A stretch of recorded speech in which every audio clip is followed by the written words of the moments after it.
الحمدللہ والصلاة والسلام علی رسول اللہ اما بعد باب ای صدقۃ افضل، کون سا صدقہ افضل ہے؟ وصدقۃ شحیح الصحیح، اور حرص و بخل والے تندرست کا صدقہ۔ اللہ رب العزت نے فرمایا وَأَنفِقُوا مِمَّا رَزَقْنَاكُم مِّن قَبْلِ أَن يَأْتِيَ أَحَدَكُمُ الْمَوْتُ، اور اس میں سے خرچ کرو جو ہم نے تمہیں دیا ہے،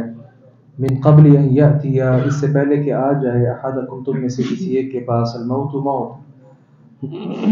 اسی طرح دوسرا فرمان یا ایھا الذین آمنوا، اے اہل ایمان، انفقوا مما رزقناکم، جو ہم نے تمہیں دیا ہے اس سے خرچ کرو،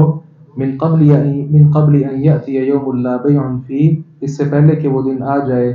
جس میں نہ کوئی خرید و فروخت ہوگی۔ امام صاحب فرماتے ہیں ہمیں حدیث بیان کی موسیٰ بن اسماعیل نے، انہوں نے کہا ہمیں حدیث بیان کی عبد الواحد نے، انہوں نے کہا ہمیں حدیث بیان کی عمارہ بن قعقاع نے، انہوں نے کہا ہمیں حدیث بیان کی زرعہ نے، انہوں نے کہا ہمیں حدیث بیان کی ابو ہریرہ رضی اللہ عنہ نے، انہوں نے کہا جاء رجل، ایک آدمی آیا نبی مکرم صلی اللہ علیہ وسلم کے پاس، کہنے لگا یا رسول اللہ ای الصدقۃ اعظم اجرا، اجر میں کون سا صدقہ سب سے بڑا ہے؟ قال ان تصدق، آپ نے فرمایا کہ تو صدقہ کرے، وانت صحیح، اور تو تندرست ہو، شحیح، حرص رکھتا ہو مال کی، تخشى الفقر، فقیری سے بھی ڈرتا ہو، محتاجی سے ڈرتا ہو، وتأمل الغنى، اور مالدار ہونے کی امید رکھتا ہو،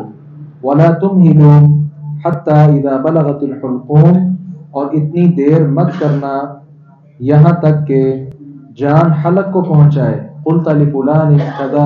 ولفلان کذا وقد كان لفلان، اور تو کہے کہ فلاں کو اتنا دے دینا، فلاں کو اتنا دے دینا، وقد كان لفلان،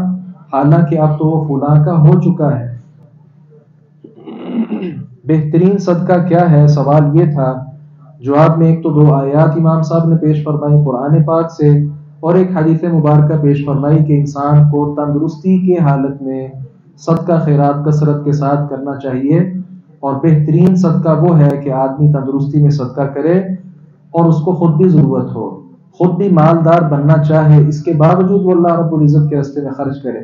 باقی موت کے وقت صدقہ کرنا وہ اتنا افضل تو نہیں ہے، اس وقت کہے کہ فلانے کو اتنا دے دینا، فلانے کو میرا فلاں کوٹھی فلاں بنگلہ دے دینا، اس وقت تو وہ نبی علیہ السلام نے فرمایا کہ فلاں فلاں کا تو ہو چکا ہے، مرنے کی دیر ہے، وہ جان نکلنے کی دیر ہے، وہ سارا مال کس کا ہو جائے گا؟ وہ تو ورثاء کا ہو جائے گا، آدمی کا تو رہا نہیں۔ اس لیے انسان کو چاہیے کہ وہ تندرستی کے عالم میں زیادہ سے زیادہ صدقہ خیرات کرے، کثرت کے ساتھ کرے، یہ اللہ رب العزت کو زیادہ پسند ہے۔ اللہ تعالیٰ سے دعا ہے باری تعالیٰ حق بات کو سمجھ لے اور اس پر عمل پیرا ہونے کی توفیق عطا فرمائے۔